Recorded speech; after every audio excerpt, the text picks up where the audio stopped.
Hi, and welcome to Season 2 of the Team Deakins Podcast, a collection of informal conversations between Roger and James Deakins and a guest. We never know where the conversation will take us, so listen in and see where it goes. This episode is sponsored by Aperture, a premier manufacturer of LED lighting with the industry's greatest variety of fixtures for your complete lighting needs. Aperture recently announced the new Storm family of lights.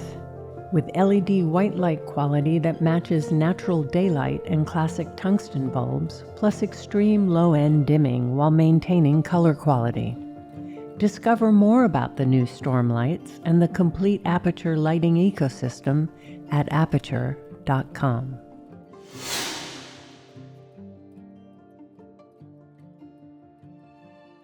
Today we're speaking with a visual effects artist who has seen a lot of changes in this field, starting with the early optical effects to the CGI today. His credits are many and include The Abyss, The Avengers, Age of Ultron, and Deadpool and Wolverine. We're pleased to welcome Jon Alexander. Jon, thank you for doing this. Yeah, welcome. Oh, thank you so much. I'm honored to be here. We'd love to start with our question. How did you get to where you are today? Is this something you always wanted to do, or did you go down another path and then find it? Tell us your story. I'd like to think that the artistic bent's a bit genetic. Both my parents were orphaned when they were very young, so I don't really have much family knowledge. And I grew up in Ohio. I did spend a good bit of my college years in New York, so my film theater education is skewed a bit more that way. My mom was an incredible singer. My dad was a bit of a wild child, and he didn't start to tell me much of his history until after I got out of college and he wasn't paying my rent anymore and he felt we could be friends. He didn't have to be a dad anymore. But he learned printing in high school in Toledo and got a job at the Toledo Museum of Art as a fine art printer. You know, so if you were going to have a Matisse or a Paul Klee exhibit, you know, they would make prints that they could sell. And that's what my dad did. They had some connection to the New York Metropolitan Museum.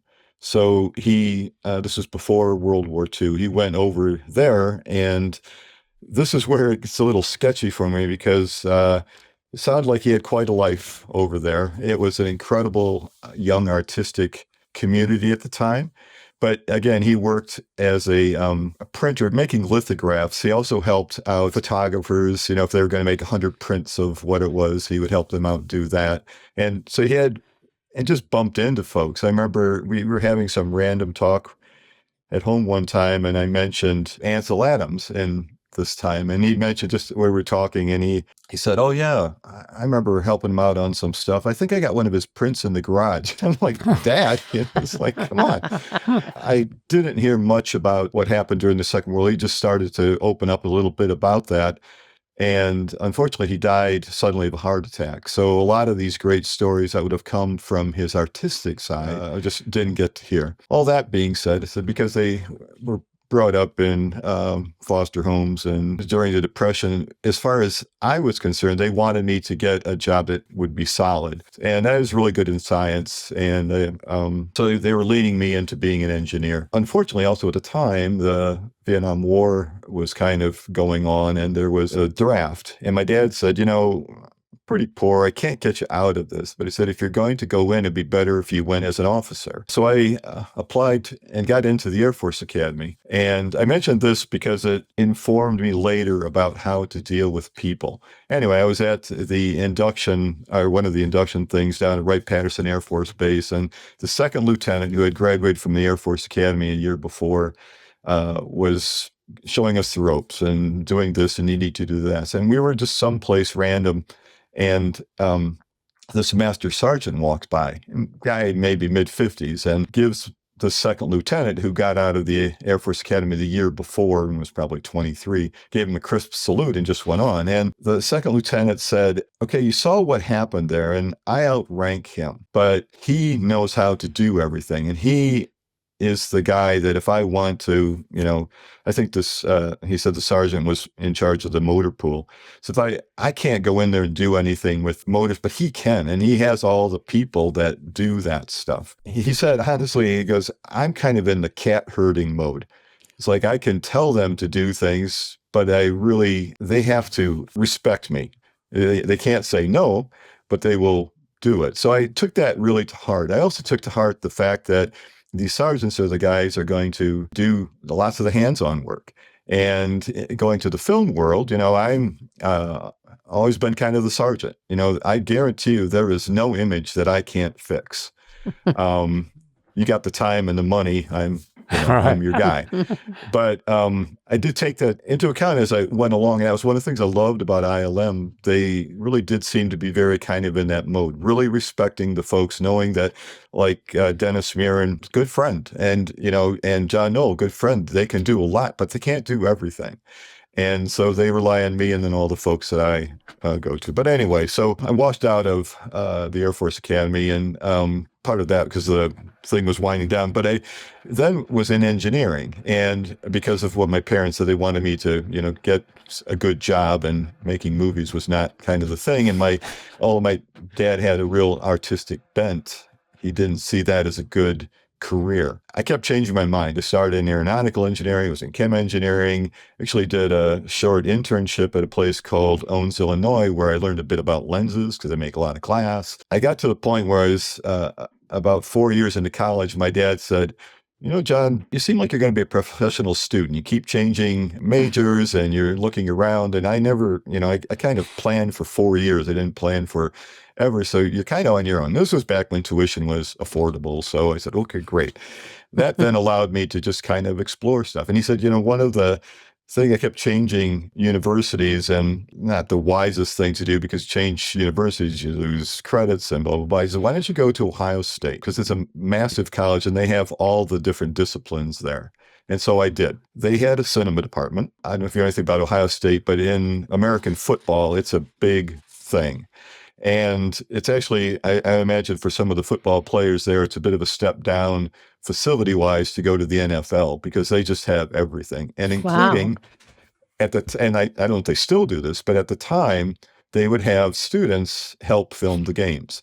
And this was more of the game film stuff, just so that the coaches could look at stuff in the past. And I mentioned this only because they had incredible amount of money. And so our film department, and we're not USC, although we did have some USC professors that they somehow lured over there, but we had Area 16s, and they had an Oxbury animation stand. And the deal was during the season, they would hire the students to go and shoot these films, and this was back in film time, and they would give you enough film so that it would cover, in theory, the time for the whole game. Now, football, it's 60 minutes is like when the clock runs. There's a lot of stuff that goes on in between. But so what we would do is like we would hit the button as soon as they hiked the ball, and then we would stop as soon as the bell rang. So we had, in theory, enough to do it. And there were, I think, about 8 teams, and you were given an assignment. It could be like this end of the field or, this person if they were the star. But that meant that and there were 2-man teams, one would load and one would shoot, and we just switched back and forth on quarters. They only wanted the full reels back. So we were in the mode of if, something was going on our end of the field and it took a minute and then it all went to the other end of the field, well, we would reload really fast, and we got to keep the short end. So all my films were made of things that were left over from the football team. Then my dad, in his infinite wisdom, when I graduated, he said, John, they're not making a lot of films in Ohio, so you ought to go someplace where they do that. And so I moved to Los Angeles. And again, in my infinite wisdom, I moved out there in 1980 when there was an actor's strike going on. So nobody was working. This was back in the time where you just had to make phone calls and you could send your resume in. I also like to write a lot, and I thought I was fairly clever at it. So I wrote a cover letter. I didn't have a lot of stuff to put on my resume. There were things that were shot in Ohio, like Brubaker, but they would come in and out and you could help out on the crews, but I just didn't have much on my resume. But I sent things around, and one of the fortunate things was that because nobody was working, and producers and such they needed things to fill their time or their assistants. So I got a lot of interviews. I got really good at doing interviews. And that gave me some opportunities later on for connections to that. And I won't go off on that rabbit hole. But anyway, one of the places that I saw was a place called Calico Creations. It was a little non-union place. It was folks that, there were like 6 people there. They had worked at Filmation, which is Saturday morning cartoons. And then they decided to start their own place. And they were looking for a camera operator to help out. And that's pretty high up in the pecking order in Hollywood. But again, it was a non-union place. And this was back in the time when it was really hard to get a union job unless you knew somebody. I went there with no false aspirations that I was going to get a job, but I was really good at interviews by that point because I talked to a lot of folks. And I walk in and Tom Burton, one of the owners, looked at me and goes, okay, so this is a little weird, but I'm going to give you a test. And he gave me some lineup sheets for an animation stand. He goes, go in and, here's the test and here's the art. And I want you to do this. And it was actually an easier test than I had taken for my animation class back at Ohio State. And it was exactly the same optical stand. Did that, and they had a ProStar, which was exactly like the ProStar we had back at Ohio State. And I ran my test out and I showed it to him and he goes, you're hired. And I was like dumbfounded because it was like, well, I've been practicing all my interviews and, you just want to hire me. He said, I'll be honest. He goes, you were the 7th person that has come here looking for this job. And we know the camera operator's a, pretty good place to start. He said, you're the first person that had actually run the camera. And I'm just tired of doing interviews. So that's how I got my foot in the door. Then they were doing a series of, they did mainly commercial work, but this was all stuff that we were shooting on film. And at the time, people wanted, it was a lot of graphics.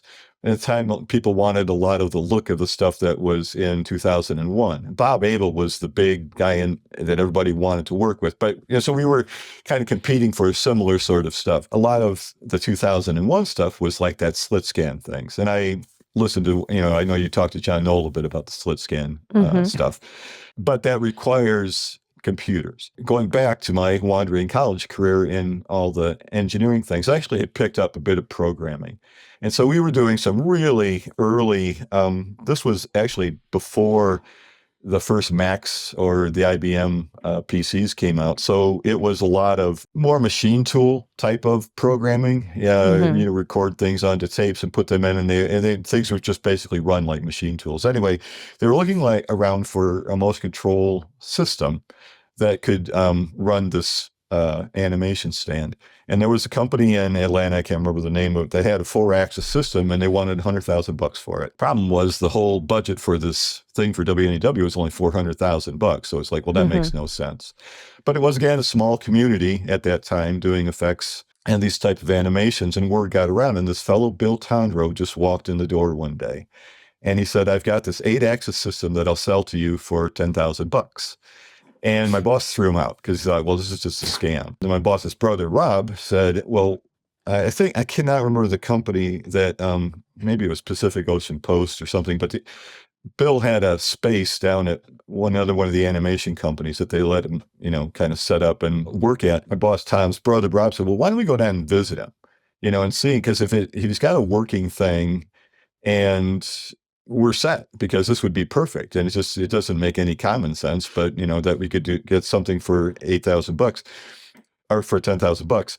And in worst case, then we can have lunch at the beach. So I went down there and it turned out that Bill Tondro was actually a really poor salesman, but brilliant in the motion control side. So we got this 8-axis Tondro system, and those eventually evolved into Cooper control systems, and those kind of became the standard. Bill eventually won a full-on Oscar, not just one of the technical ones, but a statue for that. At Calico, then Lee Mann, who owned the place, said, well, he lured Bill to come there with the idea that he could do his development, and then and he could work there rather than wherever he was working down in Santa Monica. And then we would just get all the updates. So I got really good on this Tondro system. And we were doing slit scans, and eventually Bob Abel stole Bill away, and jump to about 1986 and Howard the Duck.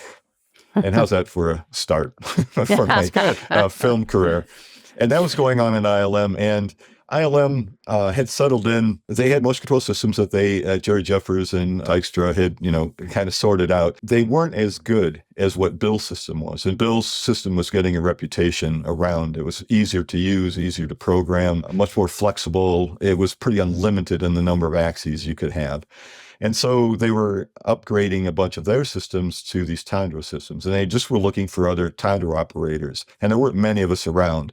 And Bill was up there and they asked, do you know anybody else? And he knew my name. And so they gave me a call. It wasn't that long after Jedi, but it still was ILM. And it had it wasn't like the religion that it has become out of that. But it was, obviously a great place to work. So Bill suggested me and Rob Burton, another guy, brother that I had worked with down in Calico, and they called me up, and that's how I got the job there. But because I had worked at Calico, where we would do all sorts of things. We were doing about 50 commercials a year. Like I say, Lee Man, the owner, he was clever. He hated hiring folks, so he would find things for us to do in the interim. If we didn't have something, like I was camera operator, maybe I would help build sets. And so I got really good. And if we were, like, say, we were early on the motion control stuff for cameras. So I got really good at just doing that. Bill was kind of tight about how his system interacted with the drivers and the steppers, but he was really open to the front end. So there was a lot of opportunity to programming. I was an attractive choice for ILM since they were changing over. And I knew everything about, like, slit scans and the stuff that was like the 2001 and things that they were going to do. So that's my long-winded explanation about how I got to ILM. So when you started out, though, were visual effects, well, they were done in a very different way than they are today, right? Yes. I mean, wasn't it? It was much more physical, and you were on an optical printer. Tell us more. Eventually. So I started out in animation, and those were motion control things. There was motion control stuff out on stages there, and it was all practical models. One interesting thing about Howard the Duck, one of the things we used to do for optical was help make mats. In Howard the Duck, in some of the opening sequences, there's a place where Howard is sitting in his apartment, and he gets hit by this beam and gets pulled through the walls. And it was a practical set. And I would say the set was maybe about 6 feet tall or something. It was pretty good size. And Howard's puppet was sitting on a little practical sofa. But it does get pulled through the walls. And that was done on wires. So they put the sofa on wires and they just said action and off he went. The problem was then you saw the wires. And in lighting, there's a lot of things you can get the lights in the right spot, and the wires, if they're thin enough, they just disappear. Well, there was a lot of dust and a lot of whatever, and the lighting was good for what it was, but the wires was just there.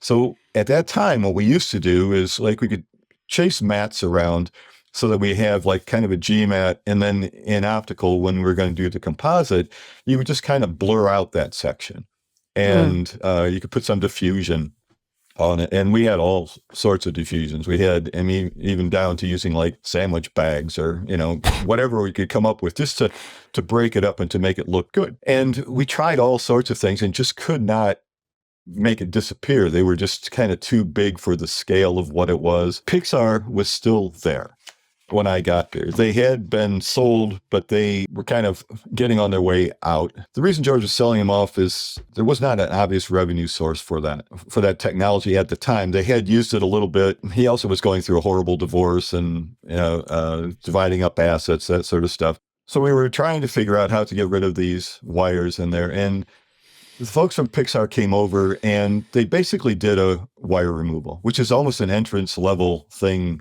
in CG now, where they could go in and they could copy over an earlier frame, or there was a thing that Pixar had developed called layer paint, which was still around, and it was very, very simplistic, but it didn't require kind of fudging the focus, didn't require just kind of blurring out things. They actually were, like I say, again, it's a wire removal today that would be an entrance level CG thing. And I remember seeing at the dailies, and best of what we could do on the camera side was, like I say, to kind of make it look a bit out of focus or just kind of blur out a section. And it kind of looked like what it was. But I remember sitting in the dailies, and that was kind of my stuff. working with optical and making these mats, and here's our version of it. And then the Pixar folks came over and they showed their version, and it was perfect. And I remember sitting there, Willard Hype was the director and George was there, and Pixar folks were explaining what it was. And I remember George saying, well, this just changes everything. This is like, you could see how it would extrapolate out into the world that we're in right now. But I always like to bring that up because nobody thinks of Howard the Duck as being particularly groundbreaking on the technical side. But that was the first wire removal done I saw. And that was George Lucas, when you say George. Yeah. Oh, yes. Sorry. Yes. He was always really pretty wonderful about, it was never a Mr. Lucas thing. So anyway.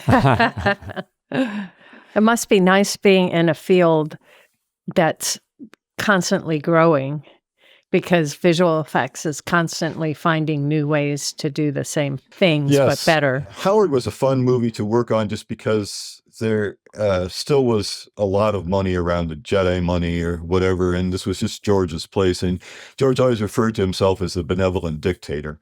We were going to do what he did, but and he really loved technology. And so something like all the things that I got involved in were because of him. He obviously did well with the franchise. There were a lot of things that just don't make sense on the effects side to spend money as far as exploring things, but he did allow us to do that.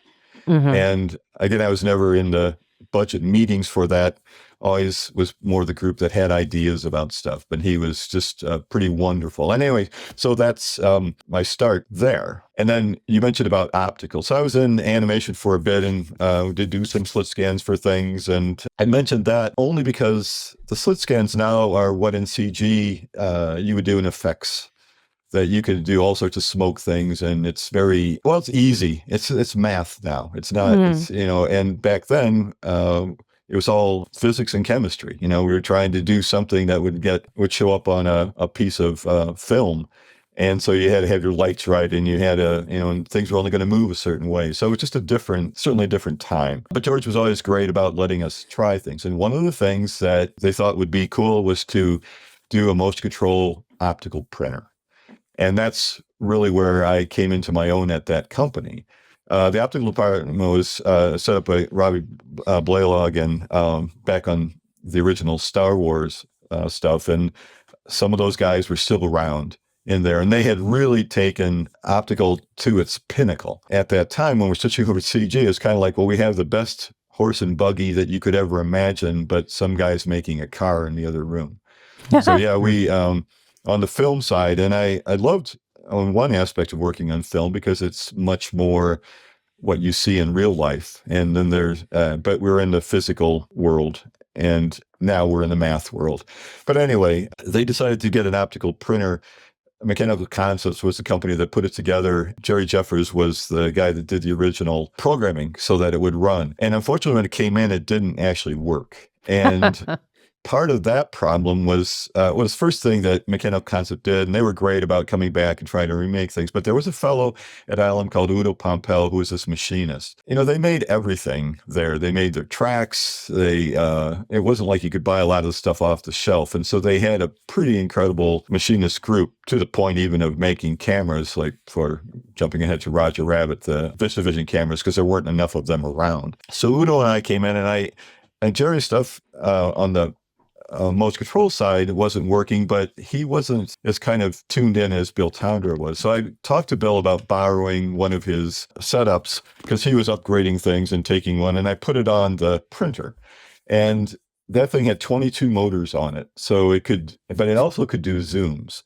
And that was pretty unheard of for optical printers at the time. You could do a zoom on an optical printer, but it was by hand. So you could kind of inch on things. And if you could imagine, for some of the, shots we were doing, there could be 50 elements, and you're making all the different pieces to those elements. You have to put them all back together. If you're going to try to do a zoom on something after the fact, yeah, in theory you could do it, but it would take you years.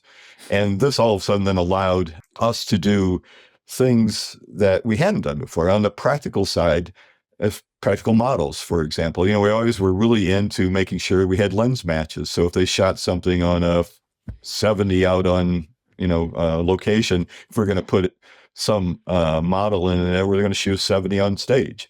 and ideally with the same lens, exactly, so that all the aberrations and everything just kind of matched up. And we had 100-foot tracks because that was kind of the size of the building. But all of a sudden, this printer, which had a 4:1 zoom ratio, those tracks became 400 feet because I could add a zoom after the fact to something. And then these models, and the problem with making models is that people's hands are only so small. And so if you can only use so much detail down. So very often we would make multiple sizes of models. And just depending on like what the requirements were for, for the show. But then because now I could add, the zooms are just make it smaller. All of a sudden now instead of having to make 3 models, you can make 1. And then also ILM is an interesting place where it used to be part of the slough, and then it was a garbage dump and it became landfill, and then they built places for like machine shops or gas or auto shops. It was just a light industry sort of a place. So it's things on slabs. And the problem there was when the tide came in, everything would kind of bend a little bit. So if you were shooting on these 100-foot tracks and they would shoot like a beauty pass, right? So you get the lighting all right, but then there would be all these interior lights, and those would be just little LEDs or fiber optics or whatever. Well, you turn off all the beauty lights and then do another pass with just these. So you could have 5 or 6 passes. You could have a key light that you wanted, or maybe there was an explosion that was going to go on. So but everything had to match up. And if they didn't do it quick enough over time and the tide was, moving, you would get these kind of warps. And there wouldn't, unfortunately, back at the time with film, you could do your kind of quick black and white tests and stuff, but you really wouldn't know what you got till the next day after it came back from the lab. But what this printer could do, and it was accurate, it was incredibly accurate. It was down to a 10,000th of an inch because it really was made like a machine tool, like a lathe. And Udo was just perfect at kind of changing out alloys so that when things heated up, they, didn't expand, or things that could expand, and things rotate and they would come back to the same point. And so I could fix things like that. I did a kind of reverse projection where I could look at, an optical printer. There's a camera, and then there are 2 we call projectors looking at that camera. And basically all you're doing is duplicating a little piece of film. That's the other problem, is that a 35 millimeter image is only going to be about the size of a quarter, but that's going to get projected onto a screen that could be 50 feet across. And so there's no wiggle room there as far as accuracy goes if you're going to do multiple passes on things. So just to explain, so people who are listening can get more from this, because possibly a lot of people haven't had any experience with optical visual effects. You've got the piece of film that maybe was shot originally, and then you want to put a ball in it to go through. So you shoot a pass of the ball, and then you run it through a very accurate printer, holding the frames one by one, and then you're re-exposing it? Yes. Yeah. So it's multiple passes. And we would get some wonderful background plate from somebody like Roger. And then we would start putting things in front of it. And if there could be an explosion pass, we could have a critter running through it from CG, or we could have a model, back in the days. And, but it meant that you were going to do, and it's kind of like doing a collage, that you cut out, you have a background and you cut out a piece that you want to kind of paint over or put over that, and then you do another one, and very cognizant about lighting between the different pieces. And so it's, but it really, if you think about it more as about making a collage, but just at 24 frames a second, it's maybe an easier way to perceive it. And again, only going back to this small size of things, it's just so unforgiving. We got into things we did a lot of work with Kodak just because we were a great source for them to test things on. Their major thing for making emulsions was for just popular use, people doing there's things that, at home or whatever, but that never really tested the emulsions, and not to the extent that we would, in going multiple generations. If you make a copy, well, in the old days before digital, if you made a copy of a copy, well, every time it gets a little bit softer. Yeah. And so that was kind of one of the reasons also why They originally went with VistaVision as far as shooting at ILM because that's twice the size of what the final 35 millimeter film was going to be. So we could make all our elements, do all our composites, and then we would actually be reducing it by half. And things kind of look like they get sharper when they go smaller. Yeah. But Kodak was great to work with. And wow, gosh, we got into the weeds with grain size and different emulsions and different dyes, and went down a whole other path with perfs because we needed perfs to be perfect. And we did do some work with Fuji. Their emulsions were a bit more garish, but their perfs were perfect.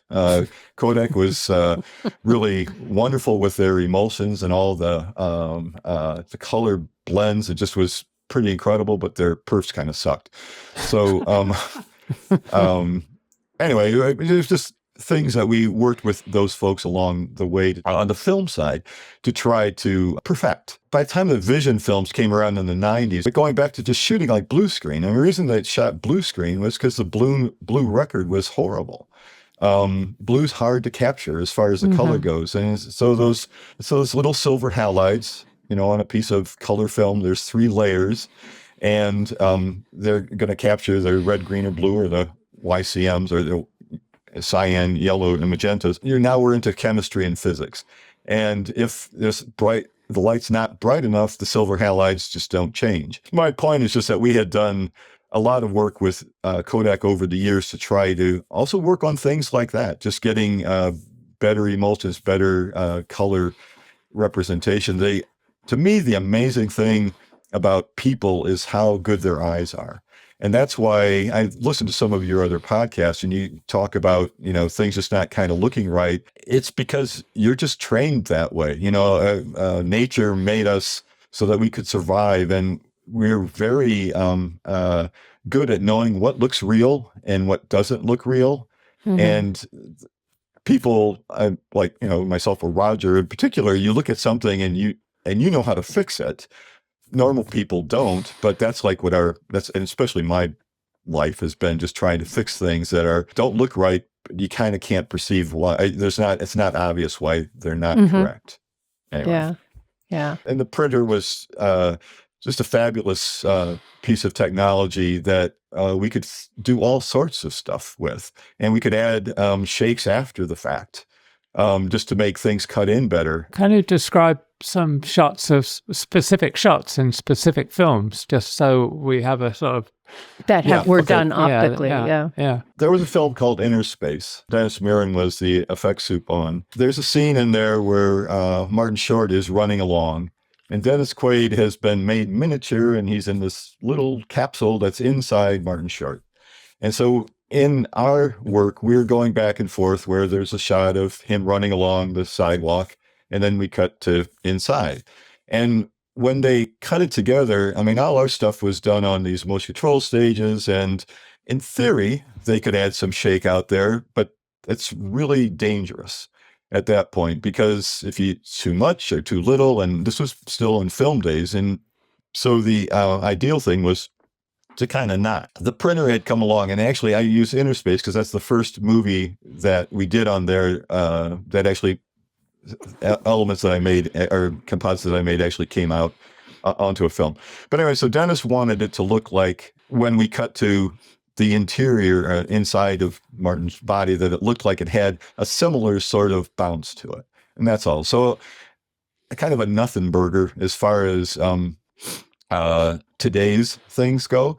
But at the time, in post, while you're doing a composite, add an overall shake and then different types of shake. There was another movie. It was about firefighters in planes, and John Goodson was in it. And we had some shots where they shot a practical thing out on a set in a warehouse where they had little trees on fire, and they had a truck going along, and the camera was on that. Then what we were going to do were cut to shots where Richard Dreyfuss or John Goodman were in the cockpits, and they had them on a gimbal, so they were kind of rolling them around, but they wanted it to look more dangerous. And I don't know if you've ever seen, the practical ones, when those guys fly into the fires, the thing just shakes like crazy. So we did all the comps, and it was just another one that all I was doing was adding the shake to it. And The reason I bring up that story, Joe Johnson was wrangling the effects for this particular movie for this sequence, and we were sitting in nightlies, and I had on the printer, I had done a bunch of these different shakes, and I could do little, whatever, a lot, and I could just run tons of them at a time for the composites. And we were stepping through, and all of a sudden, the room kind of started shaking, the speakers kind of shaking, and it was the Loma Prieta earthquake. And Joe was so focused on the screen, and we were in one of the screening rooms at ILM, that he goes, no, that's it, that's perfect, that's the one. And so I was like, Joe, there's an earthquake going on, we got to get out of here. But I think also one thing that you've said in some interviews, which is really interesting, is back in those days when you were working optically and you had very many different layers that you were working with, then if it didn't work, you went back and you started all over again. Today with CGI, you just delete and you undo, and then you're at least just back one step instead of going back the whole way. Oh, no, yeah, absolutely. And I don't imagine there's a camera optical operator that you come across that won't tell you a story about they worked on some composite, and it could take hours. We did a thing for a simulator ride called Star Tours at Disneyland, and there was a sequence in it that had what we call these ice steroids. And we were trying to basically recreate a look on a ride that looked like Star Wars. And it took 24 hours just to make the elements for it. That was the extreme version of it, but everybody that's an operator's got this thing where I did a composite, and it took me like 6 hours to do all this stuff. And so then they, unload the camera, and they take the magazine into a dark room, and then they open up the thing, and they go to put it in the can, and then they turned the light on and forgot to put the top on the can. So whatever work they did was just gone. Ruined, yeah. And today, if I make a mistake, I hit undo, and we're back to going again. So there was a real artistry and certain choreography that went on, and to the point where we had we call them like Gnat's ass of magenta. It'd be like a 0.025 or something like that we would put on with maybe a yellow to get some color tweak that we were going to do. But if you didn't put them in exactly the same order from the time you did the wedge to when you were going to do the composite, it wouldn't look the same. So there was an incredible choreography that had to happen, and you had to be very anal retentive about how you put these things together, or it just wouldn't show up. There's a ton of stuff that I like about compositing and computer graphics, but it's so simple compared to the way it used to be on film. Yeah, basically techniques you've been talking about. It's the same as were used on 2001, right? Because I remember talking to one of the effects guys that did the discovery of the monolith. He said he did 25 passes, and each pass, it had to do 25 passes on the same piece of negative, and you get to number 25 and the power would cut out or something. It means the whole lot would have been gone, which might have been 2 or 3 days work.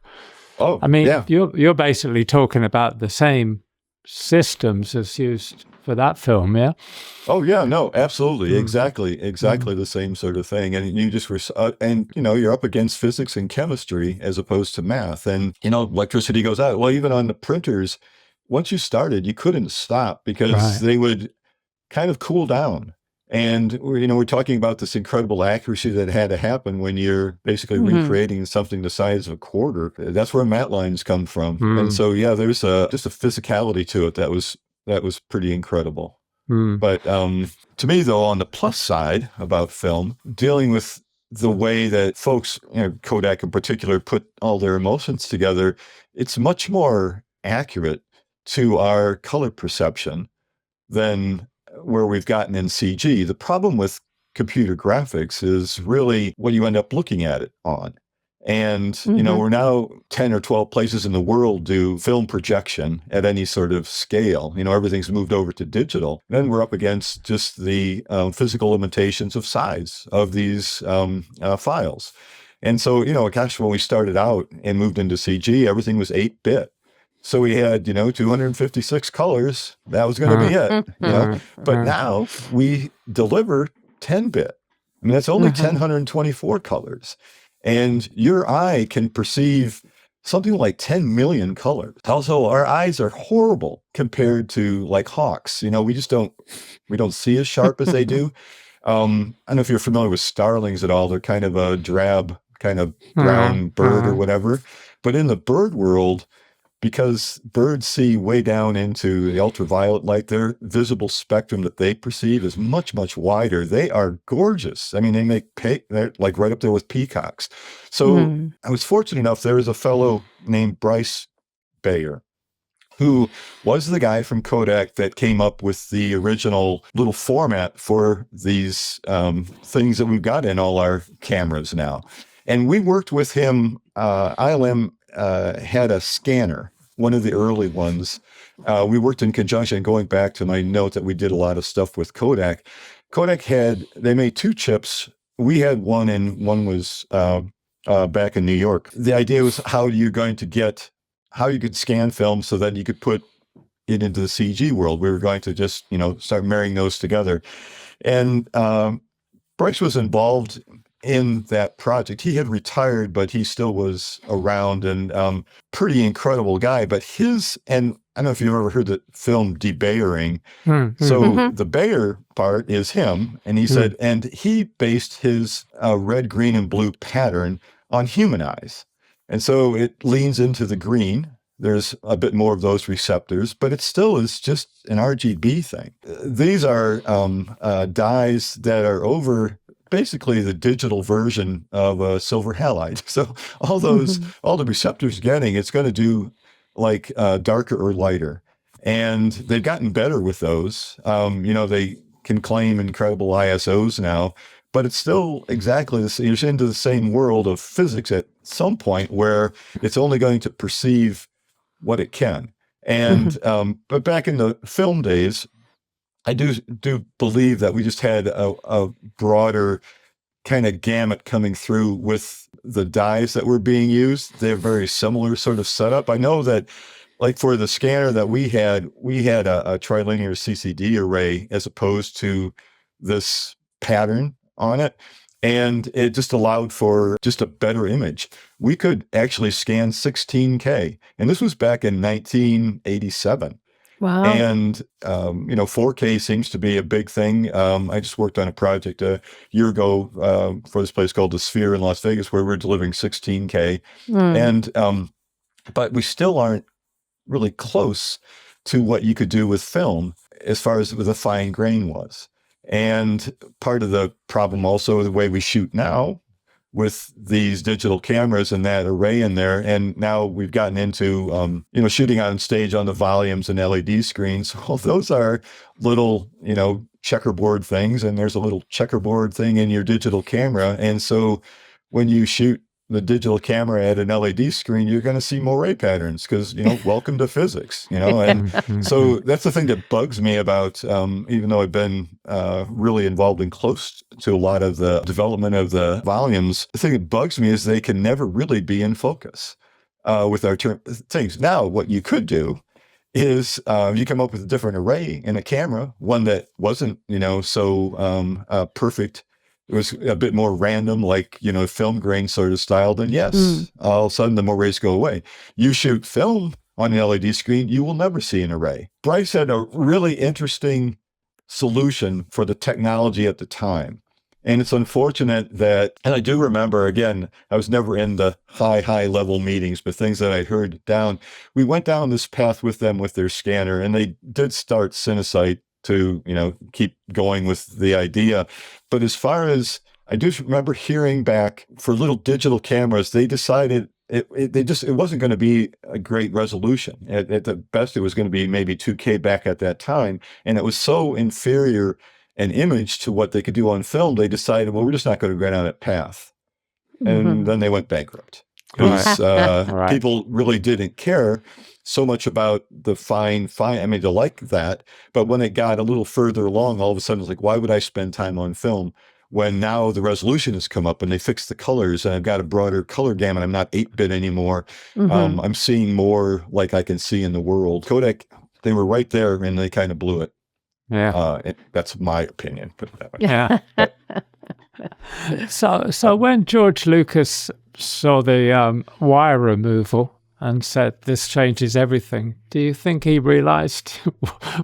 do you think he meant what we've seen since? You know, I mean, did he foresee what was going to happen? Yes, and like I say, he was the benevolent dictator, and I do remember hearing, kind of come down as like, well, as far as our budget for the next year goes, he goes, well, just don't cost me any money, do whatever you can to figure things out. But he allowed things like the printer to happen, and he allowed things like the Kodak scanner to happen. It wasn't like that was without some cost on our side. And effects that's not where you make your money, not the effects house. What the effects go into that movie is going to make a bunch of money. And boy, he made a bunch of money on the toys. He always was into technology. And I remember sitting in a meeting he had with a company, and we were only a couple hundred people at the time. It was right before episode 1. And he said, okay, we're going to make a movie. We're going to make my movie. He was going to pay for it. So he wasn't, answering to the studios to, cut things down. We're going to make my movie. He goes, it's not going to be Gone with the Wind. I'm not that type of director. It's going to be the movie that I want to make, but I really want to push the technology. And so he wanted to shoot digital, and he wanted to composite digital. And it made no common sense at that point to do it that way. He just really wanted to push this.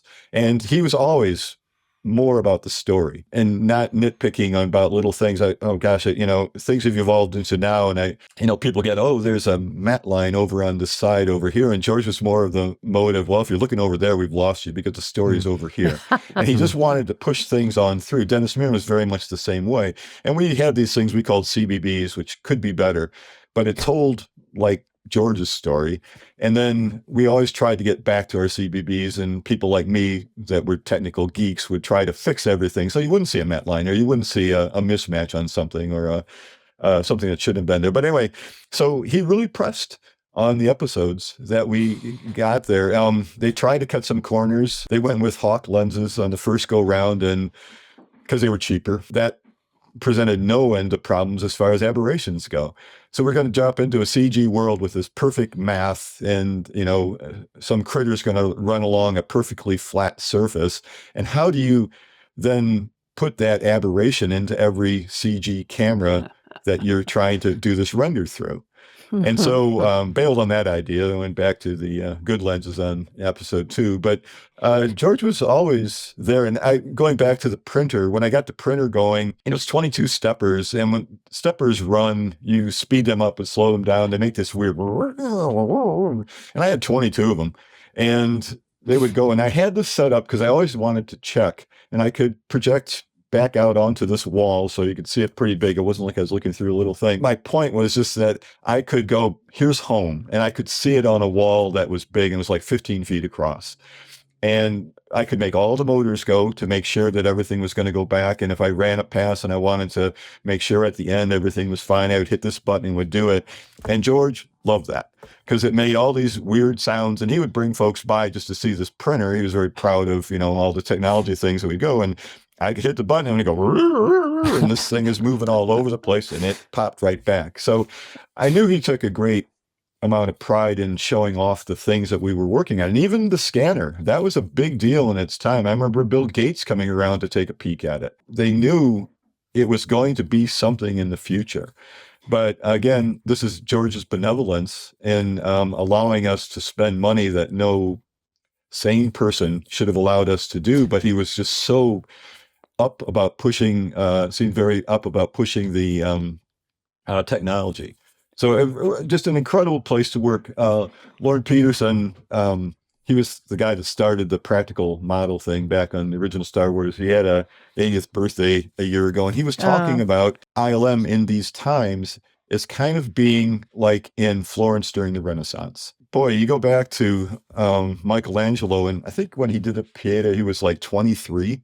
Like, what does a 23-year-old have any right to make something like that? And when I was maybe 30 when he did the Sistine Chapel.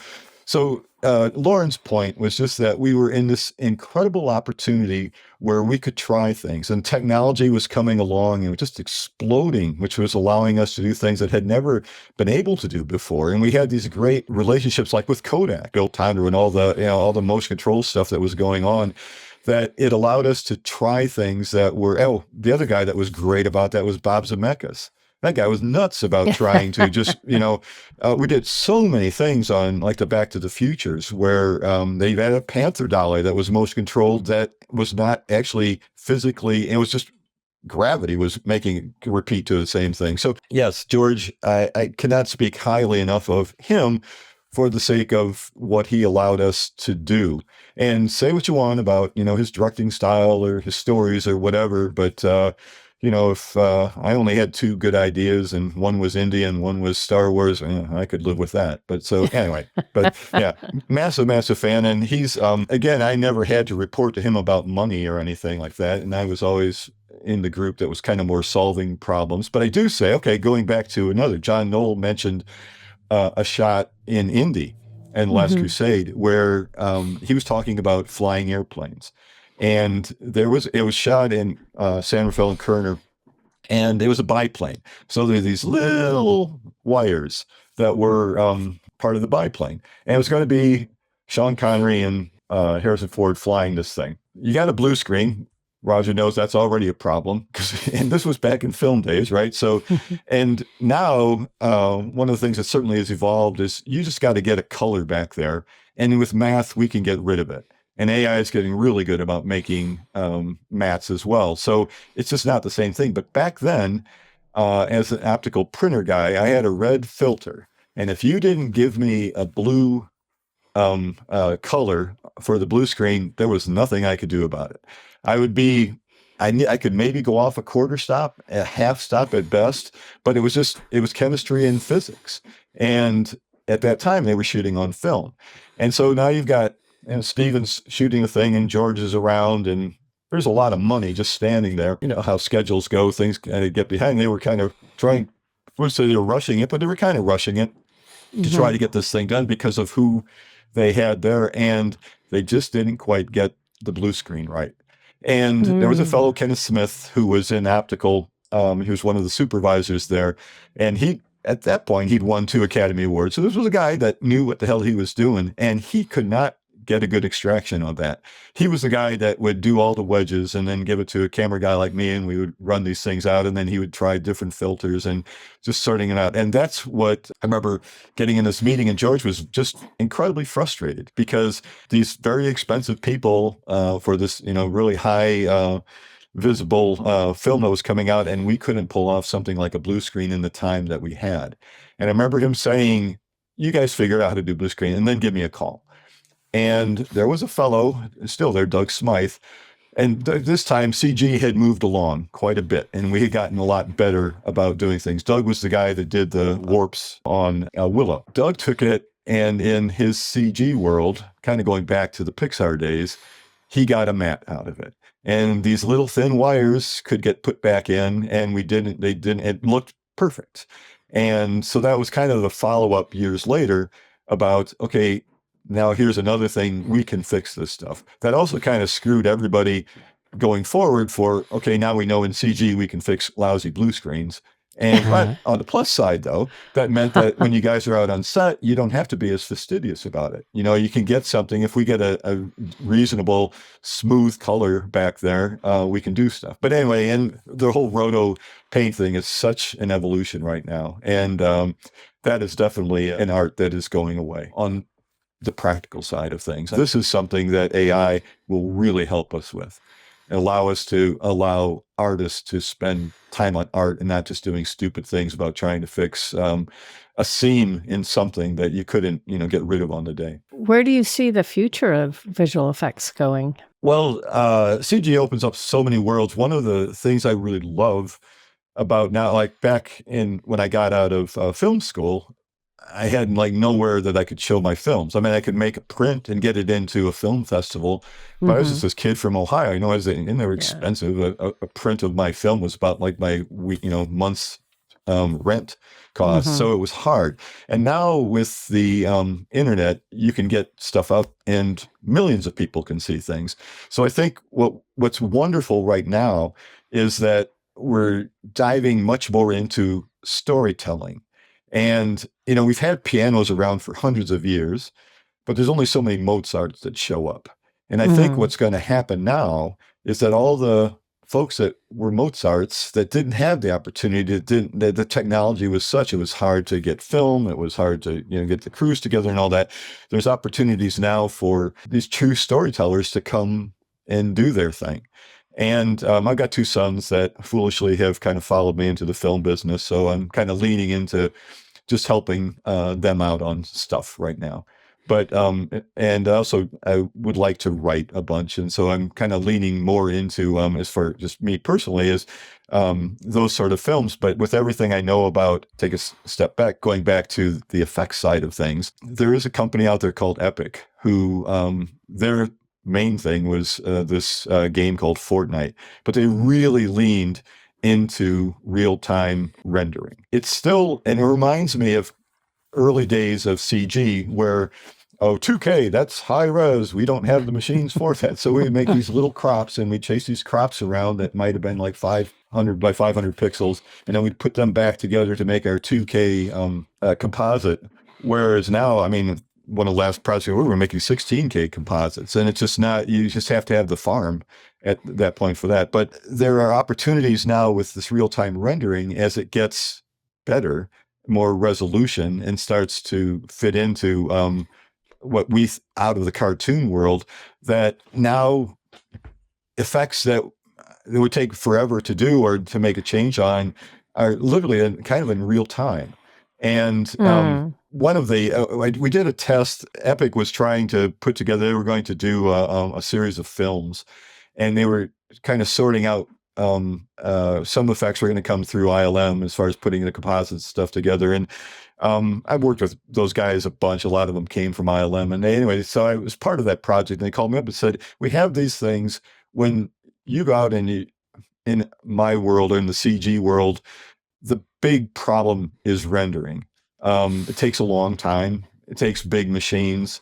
And that's always been the case. Early on, ILM's one thing because we had a good sized render farm, but the mom and pop shops just don't have that. So what they would do was they would render once, then try to fix whatever they could in the composite.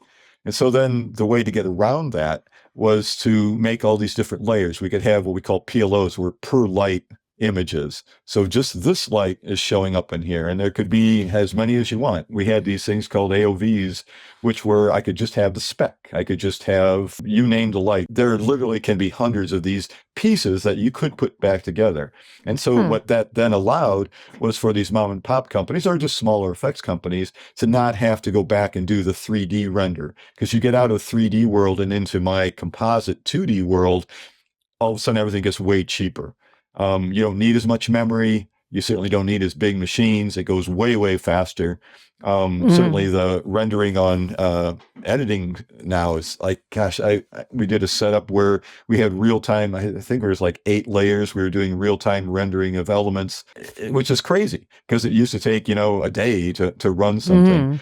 Epic folks asked me, so what PLOs, what AOVs do you need? And I was like, well, I don't need any, because I could also need to do is to be able to know how to run your real-time engine. And rather than say, okay, I need to move this light behind this person, or I need to, have a bit more spec, I'll just run a new render. I'll set that thing up. And the thing that would take, and this is not to go into the weeds, but we've moved out of like CPUs on computers to GPUs, and those are just faster. And we're just in this evolution, but I really do feel that it's very similar now when we went from film to early CG to current CG to where it's going to go. And including things like the AI thing is, to me, one thing is really cool because it gets rid of a lot of the grunt work.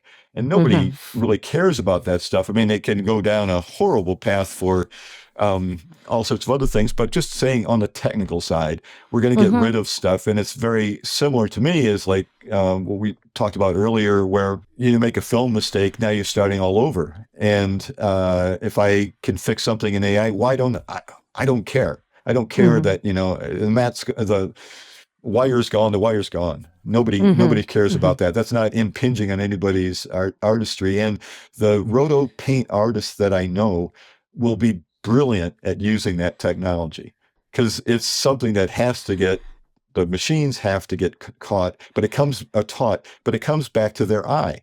And it's just like some of the earlier podcast, talking about Roger's eye, just looking at something and knowing it's wrong. I mean, I remember you mentioning like lookups and stuff like that. And he looks at something and goes, that's just not right. Well, it's because he's got this incredible eye. He's, here's Michelangelo right there. But so there are folks like that at my level that are really good at doing those mundane things. And so again, my wandering point is I feel we're at such an opportunity now where I do believe the cameras will get better. You'll get broader spectrums. There won't be so many cutoffs. When we can composite in 64-bit. That's just crazy. We can't even see that. Hawks can probably get into that sort of realm, but when do Hawks ever go to movies? They're not part of the box office. So I'm quite excited about it. Going back to the volumes, they jump full bore into the volumes where there's 260 feet long and they're wide or whatever. But if you think about some years ago, I worked on Black Widow, and I was just helping out on that one, and there was one sequence in there where Scarlett Johansson's character is wrestling with her sister. They're fighting with her sister. And it's all about the fight. And in her apartment, there were some windows that were in the apartment, and they just had some green screen thing out there. So we went through, and there had to be like 60 shots of this.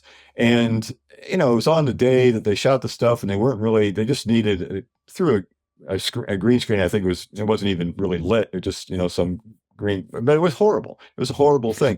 If they had just put an LED screen back there, because it was going to be out of focus anyway, and it didn't have to be big. It could have been an 8x8, or 8x10 or something like that, and just to fill that space. All of a sudden, these 60 shots just went away.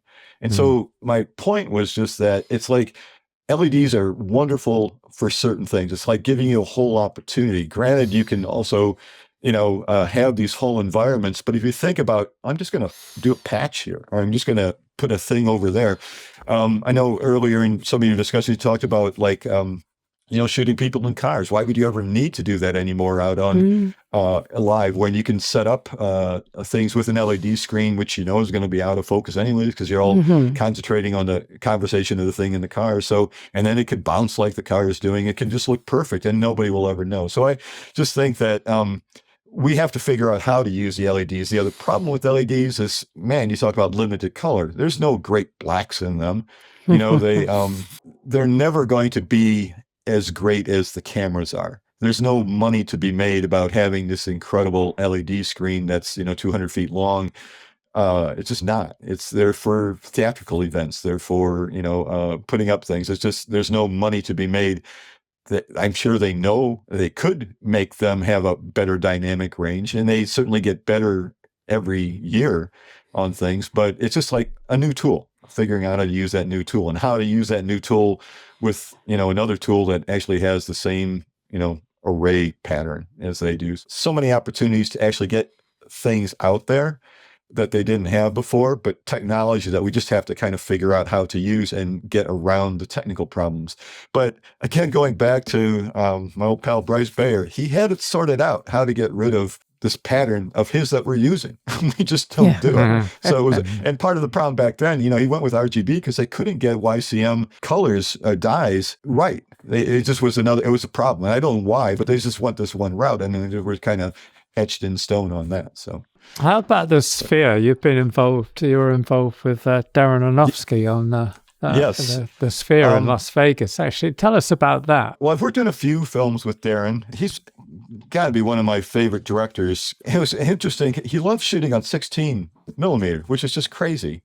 For the sort of things, but he just does. This is his. And I worked with Maddie, Libitech, a couple of, anytime I work with Darren, we'll be working with him. And Maddie, technically, you're just not going to get any better than him. So he kind of knows all that stuff. But anyway, so for the Sphere, MSG, Madison Square Garden, the company that owns that, MSG made a camera that would just fill the Sphere. Lenses are lenses. And I remember going back, I think I mentioned in passing, I had done a short internship at this company that makes glass. And I remember talking to one of the scientists there, and he said, the problem with lenses is that they're not really solid. The glass is not a solid. It's a liquid, and it's moving very slowly, but it's like, if you see really, 200-year-old windows, they look like they're kind of drooping. He said the only way we can make perfect lenses that don't have aberrations would be in space, because gravity screws us up.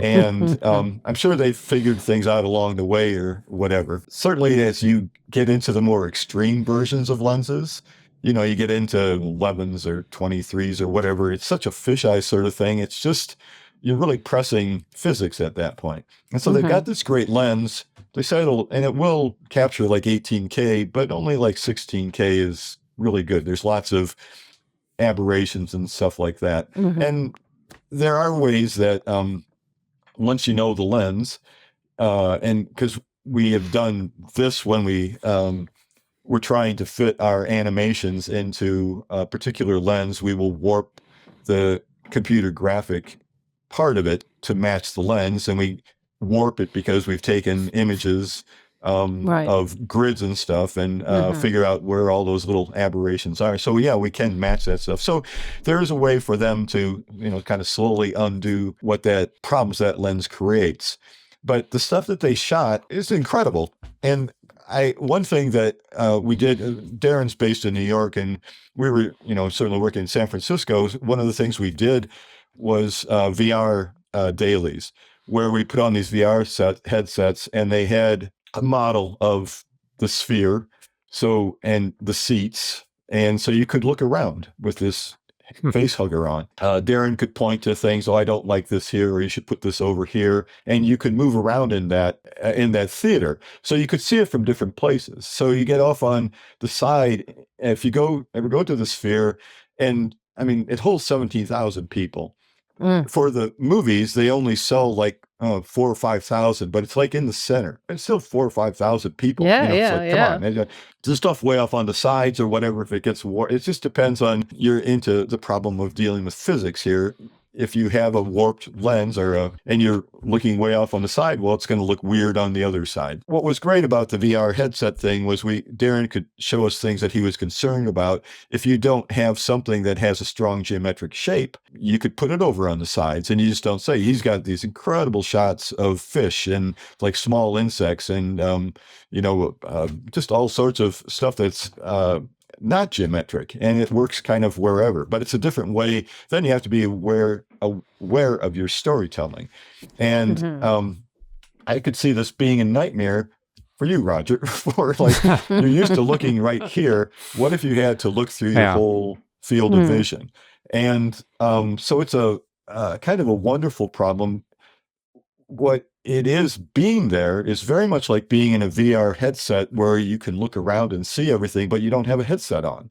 So things can go on behind you, and yeah, you look back there. We did some things where we purposely put stuff that's kind of coming over your head, or, you know, he shot stuff. There's a incredible one where this giraffe comes in off the side and sticks its nose, you know, on top of your head. To me, the neatest thing about it is it's opening up an opportunity for kind of non-linear storytelling.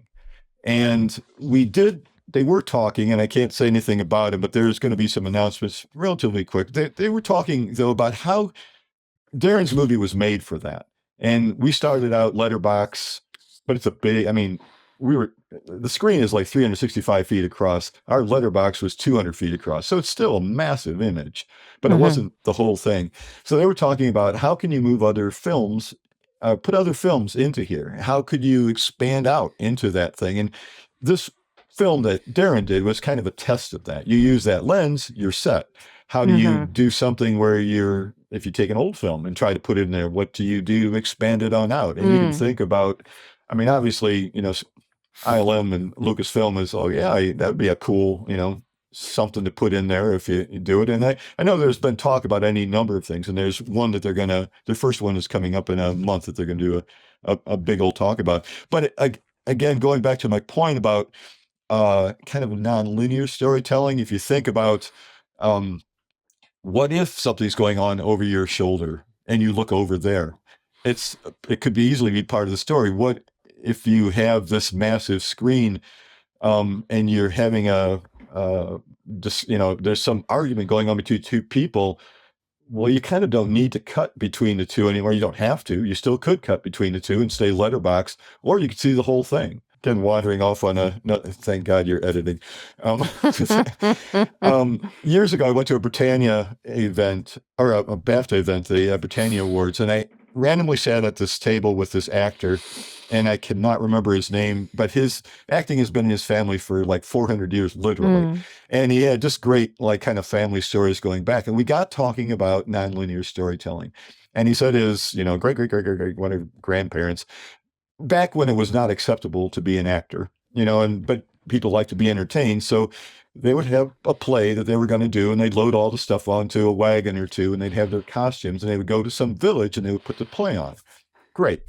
The problem is now they're in the village, and if they're going to another village, they got to pack everything up. So it's easier if you could just stay there, but they only have so much stuff. So then the next night, they would tell the same story. So same props, same costumes, same kind of backgrounds, but from a different person's point of view. So he gave examples like, okay, first night, the dad's point of view. And you go through this whole thing. Next night, the mom's point of view. And the mom might have been a minor character in the first one, but now all of a sudden you've got, and it could be the kids, it could be, whatever. You get the idea that you could tell the same story from different ways. And that's what I see the ultimate things for the Sphere, is that it's very much like you could play a game in there. It's a totally different, well, actually it is set up that you could play games in there, like the CG games, but it's another opportunity where you could tell a story on so many other levels, and it's kind of mind-boggling.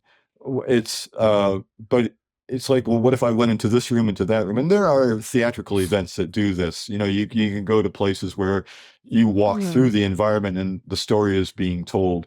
There have been some things that Google did a thing where they put out a whole series of cartoon style things that you could look at in your phone, but you can move your phone around. So the story was going to be here, but if you were curious about what was going on over there, you could just look that way with your phone. It was spatially aware. So, and like I say, you could just do it at home. There was no special thing that you had to get. Anyway, so to me, I see the Sphere two things. One is kind of imagining, I suppose, old films that we see or have seen, different environments, or the same environment, but just expanded out into this kind of now in this world. How do you figure out how to, go close to whatever? It's an incredible spot. The other thing too there is they have, I think it's literally like 700,000 speakers to it. And so the sound is incredible. I worked on two other projects. One was for the Grateful Dead, or what's left of the Grateful Dead, and the other was for U2. And when they did their shows there. And there's obviously really, the Grateful Dead, I think, is kind of easy. Those folks coming in are going to be a little toasted anyway, walking in. So you can do a lot with the imagery. But we did some very specific kind of storytelling things. We start on their house in Ashbury, go up to the sky and come back to their house in Ashbury.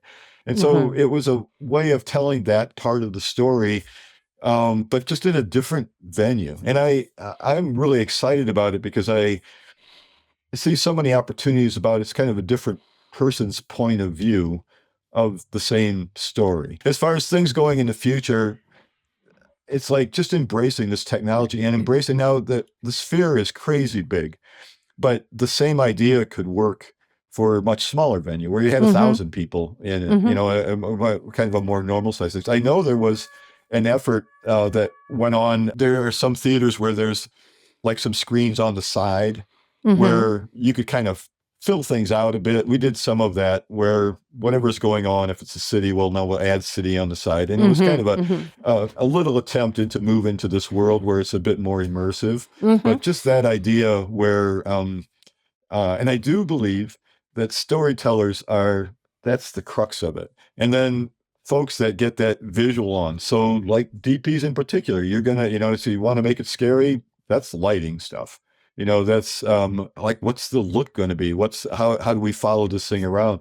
So I see any number of like kind of the jobs or whatever aren't going to change. It's just an opportunity to expand on this idea. And I don't know, I find it just fascinating. And I really do think it's very, very similar to the jump from film and all those restrictions into CG. And I don't think the computer graphics has done they're not perfect yet by any means. So there's a lot of, and I've, again, listened to a number of your things, and yeah, all the things that you are concerned about, just like, it just looks weird, or, well, yeah, because we're not there yet. We don't have things that, hawks or eagles would like to look at. We have things that kind of, 12-year-old kids that play games are fine with, but the people that are a bit more visually sophisticated just don't think look right. Well, great. This has been great. Very good. Yeah. That's a very good capper. Now I want to see a movie that a hawk would like.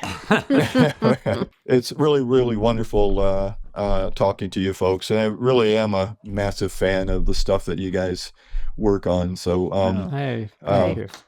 Yeah.